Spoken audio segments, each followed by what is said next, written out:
Well, I hope you've had a nice easy day today, because we're going to do some pretty technical stuff tonight. As Paul said, we're talking about whales, design or evolution, and just in case you're wondering what sort of whales we're talking about, we're not talking about Wales the country, we're talking about whales the animal, not whales the fish, you know. But you knew that anyway. Okay, just by way of introduction, I want to start off with a quote which actually made me want to look into the subject of whale evolution. This is a quote from a paper in Nature. "The origin of whales, order Surtees, is one of the best documented examples of macroevolutionary change in vertebrates." That's Numela et al. In 2004. It's in Nature. And that quote, that opening sentence struck me and thought, well, this is interesting. I'm a creationist. I don't believe in evolution. And here's this guy saying, we have got the evolution of the whales all sewn up. We've got it all documented. So I started looking into it. This is a reference if you want to look it up. Nature, 12th of August 2004. But when I'm thinking about this, I was reminded of something else that somebody said. And the next time somebody tells you that something is true, why not say to them, what kind of evidence is there for that? And if they can't give you a good answer, I hope that you will think very carefully before you believe a word they say. Who said that? Any idea? Apart from my wife, who knows? Any guesses? Richard Dawkins. Richard Dawkins said this. So I'm going to take the advice of Professor Dawkins, and let's have a look at the evidence.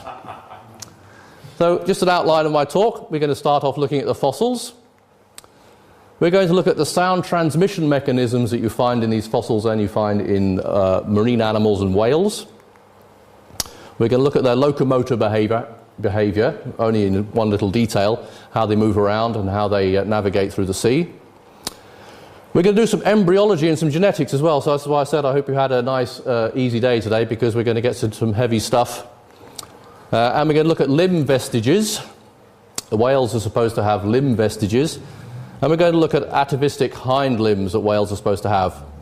And then we're going to round out with a little review of the design of these animals and the design of whales, and try and draw some conclusions about the supposed evolution of whales. So the fossils. There are about 30 different fossil species of the so-called archaeocetes. Archaeocete just means old whale. Whether they are old whales or not is a question which I'm going to leave open for the moment. And the first family of fossil whales, as they're called, is Pachycetidae. These are the Pakistani whales. Then you've got Ambulocetidae. And then you've got something that sounds like a razor, Remingtonocetidae, and the Protocetidae, and the Basilosauridae, and the Dorodontidae could be sometimes grouped with the Basilosaurids, but they're pretty much very similar. So you've got at least 5 families, possibly 6 families, depending on how you split them up. And these are the fossils. There are 30 different fossil species which have been identified in these groups. And if you look up the literature, you could get nice family trees of whales. And you've got the fossil whales down here, which we're going to look at. And then you've got the modern baleen whales. These are the ones that with the krill, the blue whale, the humpback whale. And then you've got the Ondoceti, which are the toothed whales like killer whales, sperm whales. And they all seem to be nicely connected. And you can find nice little family trees here with the fossil whales, with the reconstructions of these various creatures. And it all looks very nice and smooth and convincing. Well, let's have a look at the detail. You always need to look at the detail. I find that whenever you get a claim made by an evolutionist, it's always good to go and have a look at the detail. What's that based on? So let's start looking at the Pachycetids. And we're going to talk about ear bones, because how do you identify how can you tell whether you have a whale or not in front of you? When you have a specimen, when you have a skull, how do you know whether it's from a whale or not? Well, the way you know is you look at its ear. Well, we'll get into it. All right, we look for what's called the involucrum. Here is a CT scan of part of the ear of the Pachycetid fossil. And there's this big lump of bone here called the involucrum. And the eardrum is here, in case you're wondering where the eardrum is. And the bones that connect the eardrum to the cochlea are found in here. But all whales have this big lump of bone in their ear, which you don't have and I don't have. and most mammals don't have. Some mammals do have them, though. And you also get they call pachyostosis. In other words, the ear bones become more massive and bigger than you would normally expect weight for weight in a mammal that lives on land. And you get pachyosclerosis, high density, heavy mineralization of the bones. So the bones in the ear are much heavier and more solid than the bones that we have in our ears. And this is a picture of the fossil bone of a pachycetid, the fossil ear bones, and they go in there, in this gap here, and they are, I haven't got a picture you can compare with directly, but they are much more massive, much more solid than the ear bones of something like, say, a horse or a hippopotamus or a camel. And that's how you tell whether you have a whale or not. If you've got the involucrum and you've got these massive inner ear bones, you've got a whale. So we're told. Also, if you look at the teeth, the connecting features for the fossil whales, the so-called fossil whales, are the teeth. They all have very similar teeth and quite similar skulls. So some of the features of the skulls and the bones at the rear of the skull connect the fossil whales together. So there's similarities. But it doesn't really help very much when you get to the modern whales. So let's have a look a bit more at the detail of pachycetus. Here's a picture of the various bones they found they put together. Obviously an animal with 4 legs, long tail, reckoned to be a bit like a wolf that could run around. Here's a diagram showing it drawn out, a bit more detail. And here's a reconstruction of pachycetus that you'll find on the internet if you go looking. Credits to Carl Buell, who drew this. And this is what they reckon it looked like. Just here, though, it's worth mentioning a small cautionary tale. Here is a picture of Science, April 1983, and here is a picture of pachycetus. This was when they first discovered the first fossil pachycetus, and they discovered the skull. And from the skull, they drew this picture of it swimming around the sea with flippers, catching fish. And then later on, they discovered a few more bones, a more complete skeleton, and it suddenly became this. So when evolutionists come up with some stories about how much they can tell from a small bit of bone, a skull, sometimes we have to be a little careful, and perhaps it's worth waiting until they have more evidence before we draw any conclusions. And the evolutionists, I hope, have learnt the lesson too, because here they really showed themselves to be rather foolish in reconstructing this animal from a skull, and when they've got the legs and the backbone and the tail, it looked a bit more like a wolf. So a cautionary tale. Right, let's have a look at ambulocetus. Ambulocetus is one that's quite well known. It's about 4 meters long, about 12 feet long, large crocodile-like creature. It could move both on land and in water, and it had very robust jaws and teeth, but very similar to the pachycetus. This is the connection. They say, well, okay, we believe there's a connection between the two. There's also a connection in the ankle bones as well, actually. And here we have a picture of a skeleton of ambulocetus, rather complete. They seem to have most of it. The earlier skeletons were a bit more incomplete, and they weren't too sure about the rear legs. But here we have a normal pelvis, normal rear legs, and it's been put in a position which suggests it's swimming through the water, which is what it probably did. And here's a picture, a reconstruction of one of these beasties on the edge of the river, getting its supper. This unfortunate creature is becoming dinner. So that's ambulocetus. But that means walking whale. So the idea is that these whales once walked. Then we've got Remingtonocetus. It had a very long, narrow snout, but had fully functional limbs again, 4 legs. But it's the smallest of the archaeosaurs. It's about the size of an otter. And in fact, the reconstructions that they give from mainly from the skull again, are some sort of otter-like creature. As I say, not very large as a bird for comparison. Not very big. Quite a small little, cute little animal with a long snout. Looks very much like an otter. And the creatures so far have either been land creatures. Pachycetus was a land creature, and the others were creatures suspected to live in rivers, because that's the kind of deposits they were found in. And we then go to the Protocetidae. There are various species in this group, but they all had 4 short limbs, and they seem to be again adapted for an amphibious existence, and slightly smaller than Ambulocetus. And these were found in marine deposits, so some evidence here suggests that the type of rock that they're found in is what you would get usually when you get deposition under salt water, so you can recognise the kind of habitat that it was living in. And Rhodocetus is one of the best known representatives of this family, but here we're missing quite a few bones, in fact. They haven't got the 4 limbs, but the rear limbs they do have, and they're quite small. But it was basically a seal-like creature, and probably had a lifestyle very much like the modern-day seals. Then we come to my favourite. This is definitely a very weird creature called Basilosaurus, or from the family Basilosauridae, and you'll probably guess from saurid that that sounds a bit like a dinosaur. When they first found it, they thought it was a dinosaur. They thought it was a reptile rather than a mammal. It was later reclassified as a mammal, mainly on the basis of its teeth, which is the main way you tell whether you've got a mammal or a reptile. And this thing was about 14 to 24 metres long, and some people say it might have had a tail fluke, like the tail of the whale, but that's not entirely certain, and some people suggest that because of the type of joint at the end of the tail, it had a fluke like a normal whale, but I would reckon that's rather unlikely.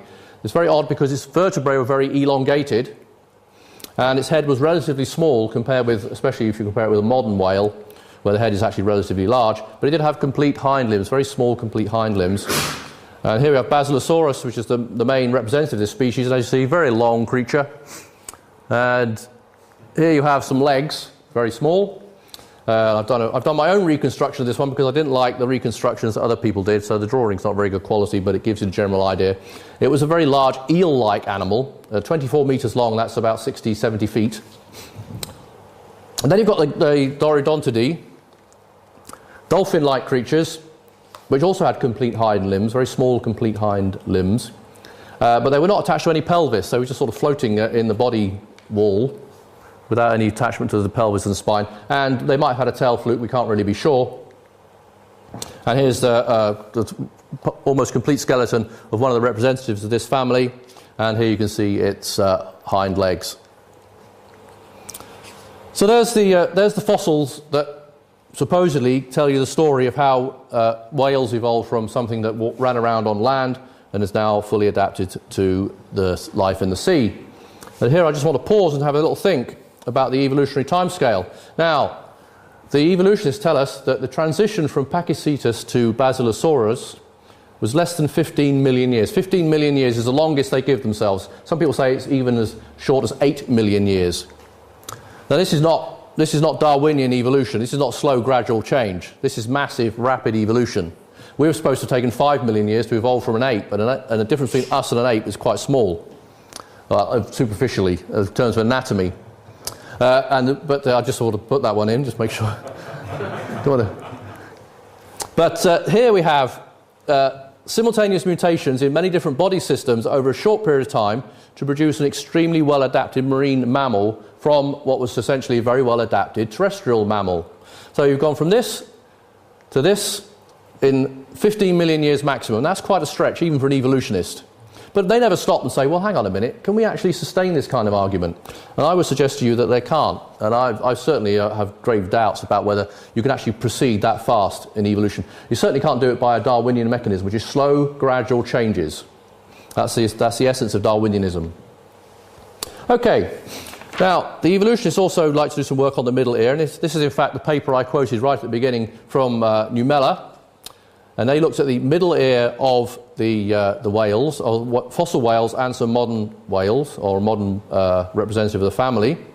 They took the ear from Pachycetus, or Pachycetids, the family, but these are the various species they used, and they took one of the Remingtonocetids, or Remingtonocetids, and they took a protocetid Indocetus and Basilosaurus, and they also added in this creature here, which is actually a Dorodontid, a bit more dolphin-like, but sometimes they're grouped together in the same family.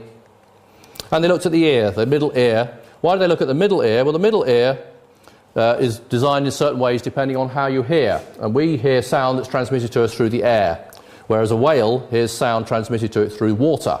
Now, if you've gone swimming underwater and you've tried to communicate with somebody by shouting at them, you won't do very well because the sound actually bounces off your skull and doesn't get into your head, doesn't get into your ear, and you can't receive it, and it messes up the signal.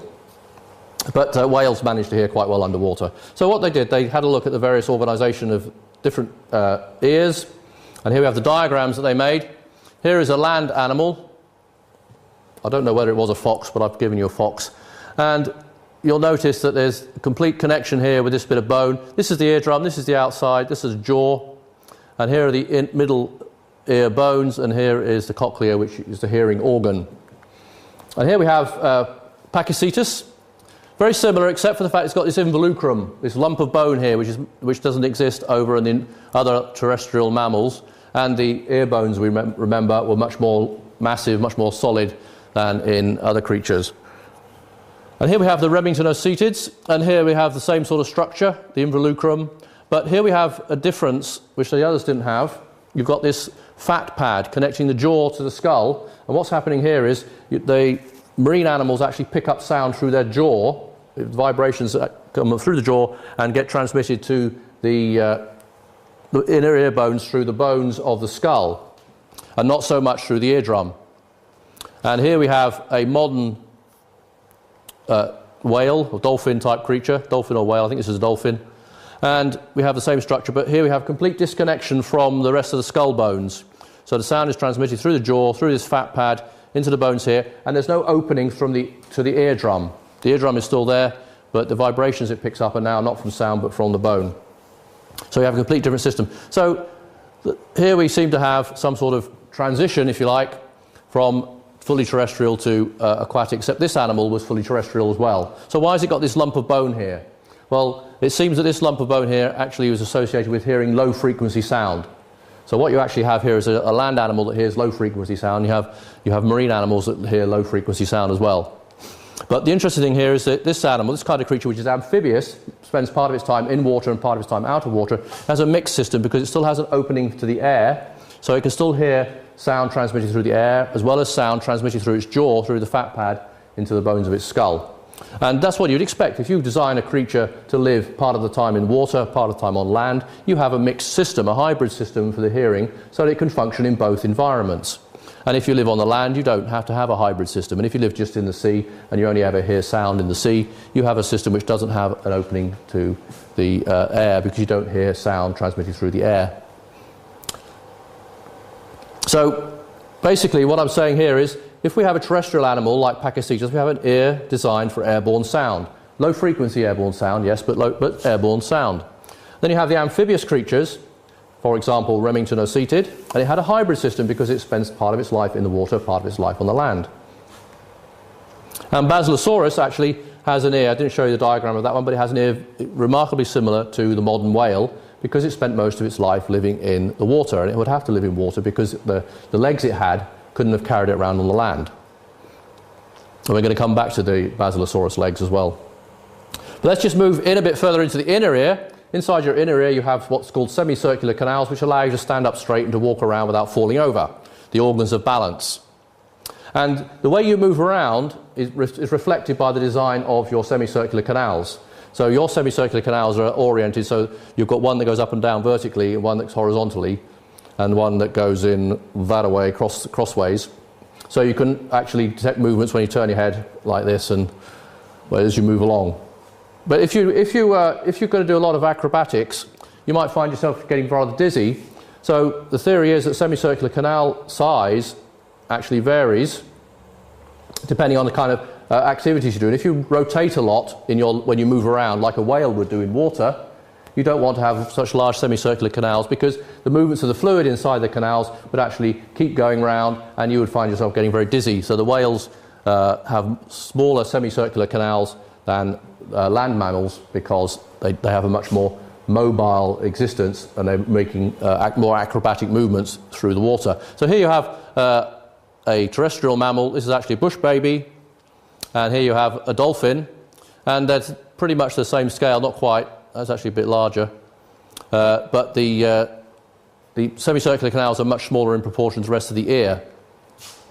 Here we have a bush baby. Here we have this is a terrestrial Pachycetid-like animal, one of the species. This is one of the seal-like creatures, one of the protocetids, and here we have a dolphin, the bottlenose dolphin. But to make sure you're actually understanding the information correctly, you actually have to plot out the size of the semicircular canal against something like body mass, and you'd expect some sort of ratio. And this is what you find. Now here we have a graph showing two lines. This line here is terrestrial animals, and this line here are living whales or so-called fossil whales or similar creatures that live in water. And I want to focus on this one. This is IP. This is actually a species very similar to Pachycetus. This is a land animal, and these are all land animals here. All these crosses and all these letters are all land animals. And Pachycetus sits nicely in the land animal. So the semicircular canal is the size you would expect it to be for its body size, and it's no different from any other land animal. And then you've got 3 creatures here, which are all fossil whales.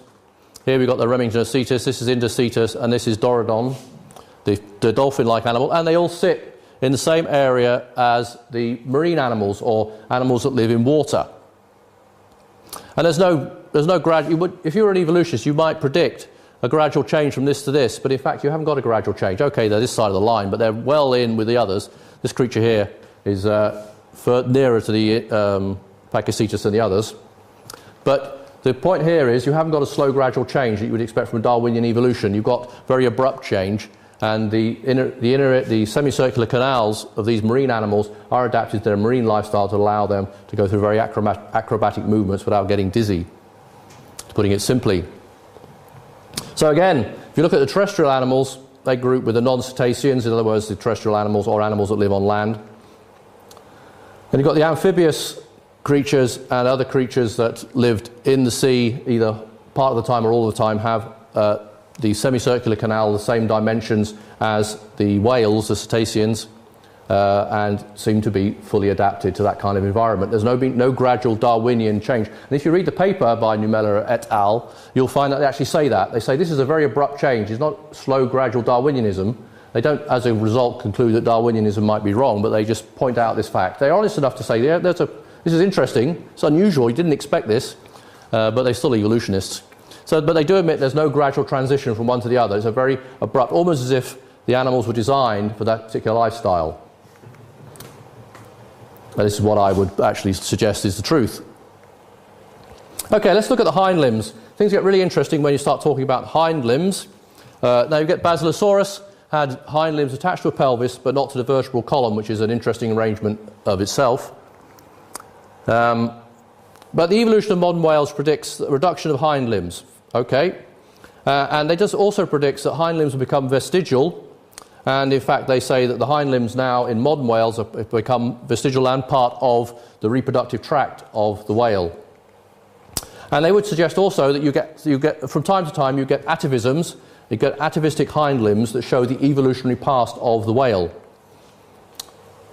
Let's start looking at Basilosaurus. Here we have the hind limb of Basilosaurus, very small, whoops.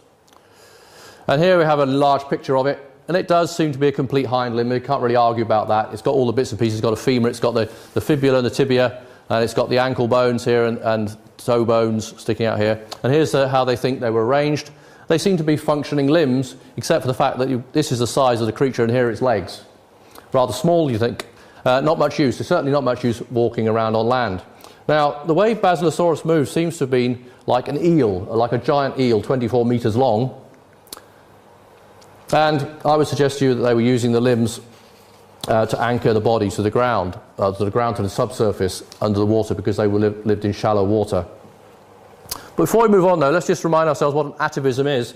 An atavism is a reversion to a previous evolutionary stage, and a vestige is a reduced organ that serves a different function from the original in the evolutionary ancestor. Notice the vestigial organ is not useless. When evolutionists first discovered vestigial organs, they claimed they were useless. Now they say, oh, no, they're not useless, they just do something else. They're reduced form, maybe, and they do something different. They've actually redefined vestige to fit with the known evidence. But if you're going to say that something is an atavism or vestige, you have to be able to demonstrate something called homology. You have to show that the reduced features you've got there actually are very similar to the previous features. So, for example, take the hind limbs of whales, the small reduced hind limbs. Do you have all the same bones in that hind limb that you would find in a normal limb? And if you can't show that, you can't really claim that they're homologous, that they're a vestige or an atavism. We're going to carry on with come back to that again. But we should also note in passing that atavisms and vestiges are perfectly consistent with what's called the basic type model, which is a creationist model of understanding animal kinds, basically saying that God created basic types of animal and you might expect some sort of variation, and you could expect an atavism or a vestige within a creationist biology. But they're limited in scope. Okay, that's atavisms and vestiges. Here we have a picture of some of the vestige, so-called vestige of the legs in a whale. They look like legs, don't they? Oh no, they don't. Oh, okay. Let's just think a bit about homology. To demonstrate homology, you have to use three things, basically. You have to have the same fundamental structure. So we can conclude this is a leg, because it's got the leg bones. It should have the same relationship to the surrounding characters, and it should also have the same embryonic development. And these are the features that have been identified by people who've worked in this area, particularly with fossil whale legs, and whale legs in general. And, okay, we can suggest that this is probably a leg, and we wouldn't be too worried about that. But are these legs? This is a dolphin, these are the bones, which we're told are vestiges of the legs, which are now part of the reproductive system. Well, I actually think that if we just focus on the function that they perform today, we get a much better idea of what they are. And in fact, if you look at the research that's been done, homology has actually been rejected because of the way the bones are actually attached to the rest of the body. Different musculature and innervation, in other words, the way the muscles and the nerves are attached to the bone and linked to the bone to make them work or do whatever they do is different. And in fact, if you look at this organisation here, which is the bones from a right whale, in the reproductive area of the right whale, they're not arranged in the same way that leg bones are. You've got different muscles attaching, these muscles attaching here, and they're linked up in a funny way.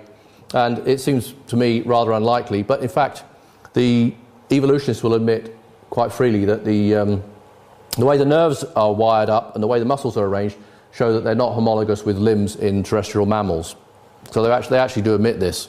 So they're going to have to say, well, we've done a bit of different, things have changed somewhat markedly, and we can't really establish an evolutionary link. And the bones are actually embedded in the musculature of the abdominal wall, which is not where your legs are. Your legs stick out, they don't stick in your gut, which is what these are doing, or more exactly in your genital region. And there's actually, you haven't got a tibia and a fibula, you've only got one. Which one have you got? Well, again, you'd expect two here, or somewhere down here. You don't have, they're just a series of bones linked together, single bones. So the argument that there is homology here is actually very weak, and evolutionists admit that it's very weak. But they do go and say, well, okay, look at embryos of these cetaceans, and you see legs developing. Here we have a picture of an embryo of a dolphin, and you've got something that is labelled H for hind limb, F for forelimb, that's a flipper, and this is the hind limb of the dolphin. So we're told. And you can actually get series, different stages, and here we've got the limb, and sometimes they're a bit more easy to see than others. This is younger and this is older. But as the development goes on, they shrink and disappear, and they get incorporated basically into the body wall in the genital region. But when you're looking at these pictures, you have to remember some lessons from human embryology. If you look at a human embryo, some people say, look, we have a tail. Well, as everyone knows, it's not a tail at all. It's actually a coccyx, which supports the muscles around your rear and makes it very easy to sit down, and helps you also to do other certain important bodily functions. But without that, you wouldn't be able to function. But it looks like a tail in the embryo. And then you get so-called gill slits. Well, not gill slits at all, actually. They're pharyngeal pouches, and they look like pouches, they look a bit like slits. But they look quite large, and they look quite prominent in the embryo. But as the embryo develops and grows, and turns into a baby, then as you develop into an adult, the various proportions change. So if you're looking at the position and size of various features in an embryo and then trying to conclude something about what they are, you could actually make a mistake, as people have made with tails and gill slits. So I would suggest to you that these bones are bones which are developing because they're going to be incorporated into the reproductive tract of the creatures as they grow. And nothing to do with legs at all. So the relative size and positions of developing organs is not a definitive criteria to establish homology. It's very dodgy, very, very shaky grounds to which base your theory. Okay, so the evolutionist is still carrying on with his various bits of evidence. Let's move on to genetics. Genetics of limb loss. Now, there are certain creatures around which seem to have lost their legs, snakes. And most people, I'm fairly happy with the idea that snakes have lost their legs. And some people have looked at the genetics of how this happens. And they've compared the way the legs of a snake develops and the way the limbs of a chick develops. Chickens are very easy to work with because they hatch out an egg. You can do lots of embryological work quite easily on a chicken. And basically you've got various genes which are controlling the development of your legs, or if you're a chicken, rather the development of your legs if you're a chicken. The HOX genes, HOX C6, C8 and to 10 genes, are switching on various other genes to make the limbs grow. And the regulatory sequence controls the expression of these HOX genes, which then control the way the legs develop. I'm not going to go into more detail about that. It's too complicated. But basically, if you get a change in the regulatory sequence, your body gets longer and your legs fall off and you become a snake. Okay? So they said, okay, this happens in snakes, maybe it happens in whales. Maybe if whales have evolved from four-legged creatures, we would expect to find the same changes in the genetic control in the whale as we find in the snake. If you're an evolutionist, you would. So some of these guys looked at the various regulatory sequence in the genes, and they found that 5 species of baleen whales, these are the whales that catch the krill with the big baleen plates, have a regulatory sequence different from tetrapods. They've got a different control sequence. Whereas if you are saying that your whale has evolved from a normal tetrapod, you would expect to have the same sequence, but they'd be switched off. And that's not what they found. But 12 other whales, they found that they were conserved, so they were the same. Oh, hang on. So 5 were different and 12 were the same.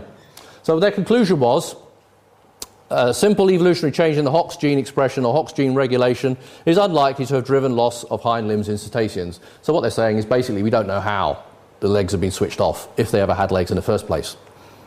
And this is the paper, a couple of guys, Bedger and Hall, 2002. It's in Nature as well. And they looked at the various genetic sequences and control systems for the legs. But they concluded that we don't know how the whales lost their legs. Well, maybe they didn't. Let's just think about atavistic hind limbs. Now, you'll have read, no doubt, if you've done any research in whales, that from time to time there have been reports of whales with rear legs sticking out of their body wall. That's what we're told. Most of the reports are actually quite old. The most modern ones are about the 1950s, late 1950s, basically because whaling stopped after that time.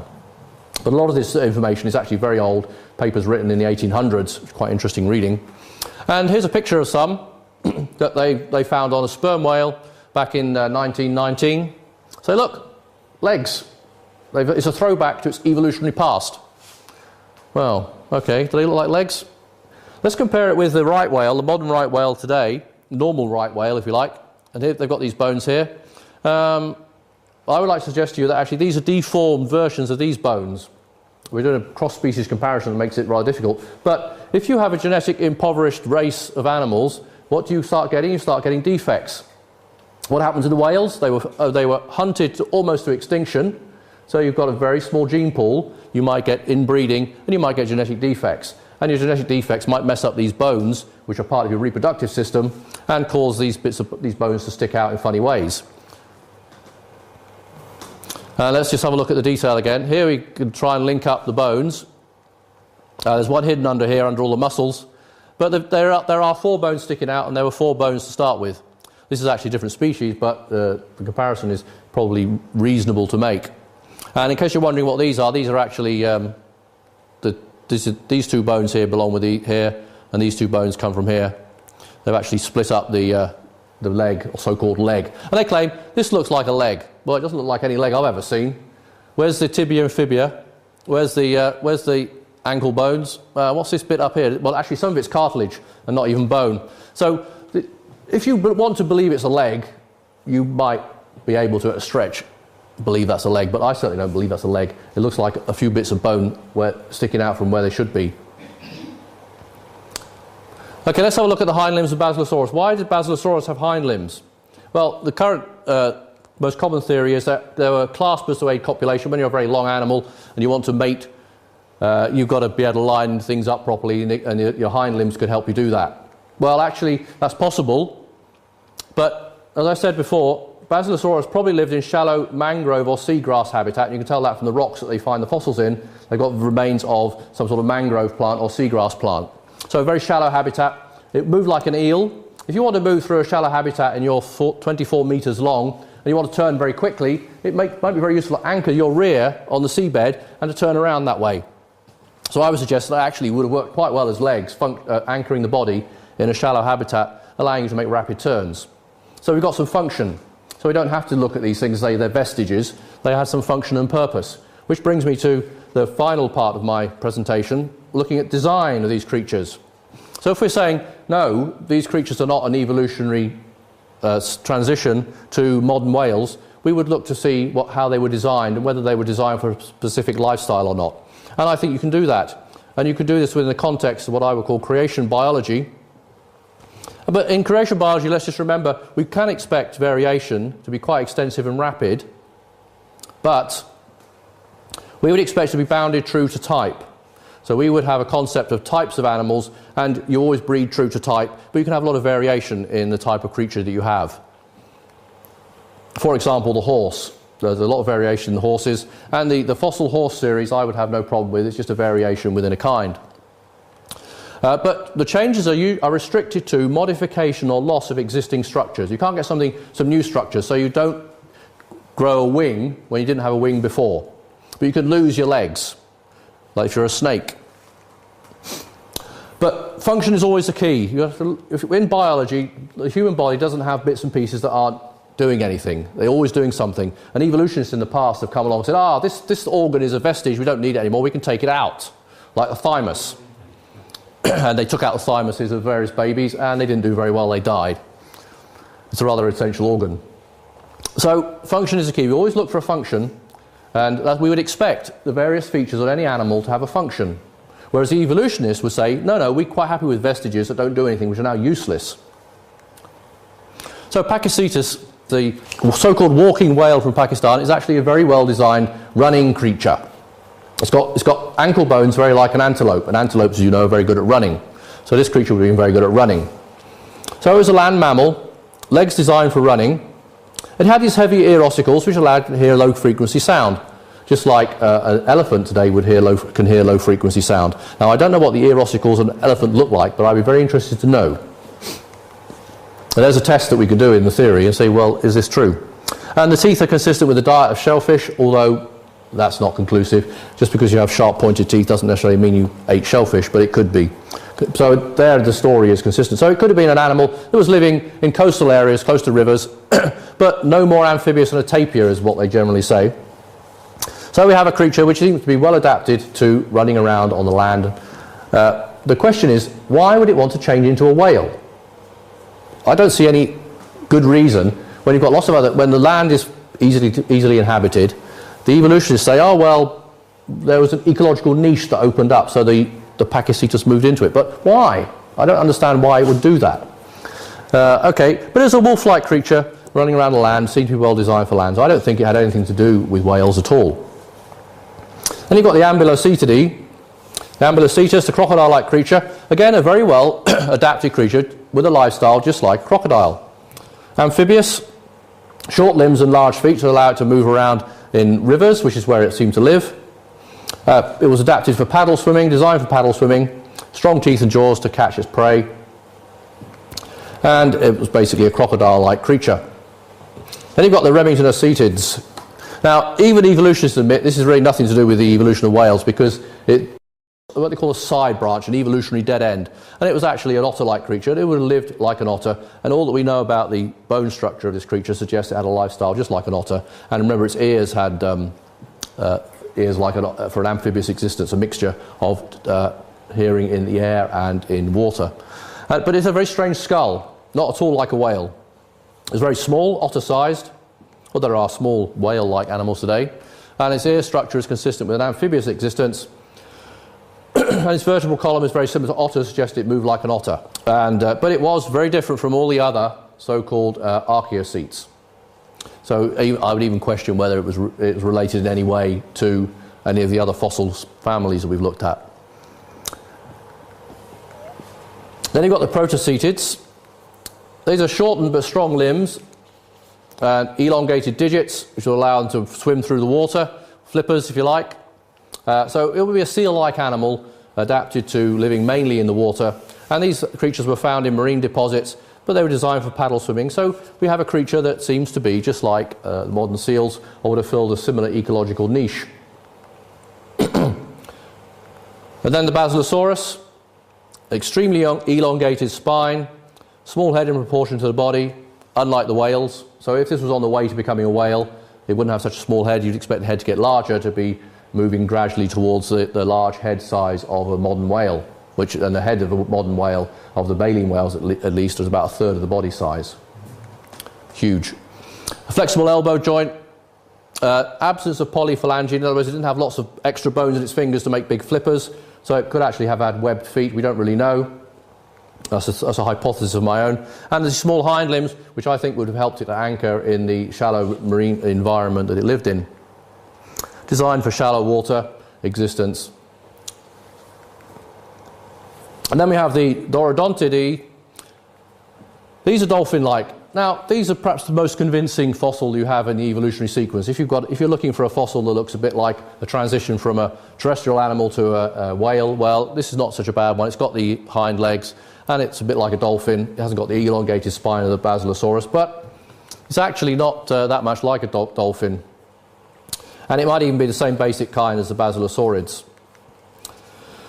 But here is a skull of a dolphin in comparison, and it's remarkably different. The dolphin skull has a big dent in it here, and that's for its echolocation system, which nobody really understands even today. We don't really know how it works and how the dolphin uses echolocation, but it has a very large organ in here called the melon, which allows it to echolocate. Its teeth are completely different. In fact, there are other features of the dolphin too, which are completely different from the Dorodontids, so I don't even believe that these ones were ancestors to dolphins. When we look at the modern cetaceans, this is where it gets really difficult for the evolutionist, because basically they've got a group of fossils which they say they can link together, but in the end of the day look like separate families designed for different environments. But then you've got to explain where echolocation came from. Now, we don't even understand how it works, let alone how we got animals with echolocation, and that applies to bats as well as dolphins. And then you've got the physiological and anatomical features that facilitate deep diving. Now, that's not an easy thing to come by. You try diving deeper than a couple of meters and you'll be struggling. The whales can go down miles deep and stay down for half an hour and have no adverse effects. You can't do that with just a bit of practice. You've got to be designed to do it. Where did baleen come from? Where's the evolutionary transition from teeth, where you've got your teeth in Pachycetus or the Basilosaurus teeth? How do they transform into baleen? And in fact, the only feature that links the modern cetaceans, the modern whales, with Pachycetus is the heavy ear ossicles and involucrum, which is why I say if you want to know if you have a whale, you look in its ear. Well, even I don't believe that, because that's the only link, and that's a rather tenuous link, if you ask me, to prove that whales evolved from terrestrial animals called Pachycetids. And if you want to know a bit more about the basic kinds of creature that God would have created in the beginning, we would have to look at various relationships between the modern cetaceans, for example, and we would look to see if there are hybrids that could form, and that would, if you can hybridize with another animal, you would consider that to be the same species or same kind. And actually this does happen in the whale families. You get something called a wolfin, spelt with or without an H depending on who you are, and it's actually a whale-dolphin hybrid, and there's one very famous one with a false killer whale male and an Atlantic dolphin female, produce an offspring. That's dad and that's mum and that's baby. Quite a big baby by now. But these are the hybrids. And if you want to know whether you've got animals belonging to the same group, the same basic kind, you would expect at least that they could hybridize. You can't always do the test, of course, but it's very interesting to look at different information available on hybrids, and it helps us to understand a bit more about creation biology. So I want to now draw some conclusions from that very rapid tour of different areas of biology. There is actually a discontinuity in the fossil record. There's no way you can get from a Basilosaurus to a baleen whale, so to the blue whale, for example. And in fact, I don't think there's any way you can get from the other creatures either. And I don't believe that the extant cetaceans, in other words, the ones living today, are descended from the so-called archaeocetes. The only link is the bone in the ear. And the whale basic kinds never had hind limbs. And the teeth, where present, are actually dissimilar from the archaeocetes, the so-called ancient whales. And we do need some further research to be done on the various basic kinds of cetaceans if we're going to have a consistent creation biology of the whales. And that's hopefully something that can be built on as the future goes on. The reason I put that one in is because some people say that creationists never have hypotheses that you can work with when you're doing creation biology, whereas evolution has lots of useful hypotheses, like about which organ you can take out and do without. Not so useful. But, but we can look at the biology, we can apply the creation model and say we can make certain predictions. And we would expect to be able to look at the hybridization, for example, and to say that here we have a group of one basic kind of whale because we've got hybrids that can be produced. So there is research that we can do from a biblical basis. But that is basically the end of my talk.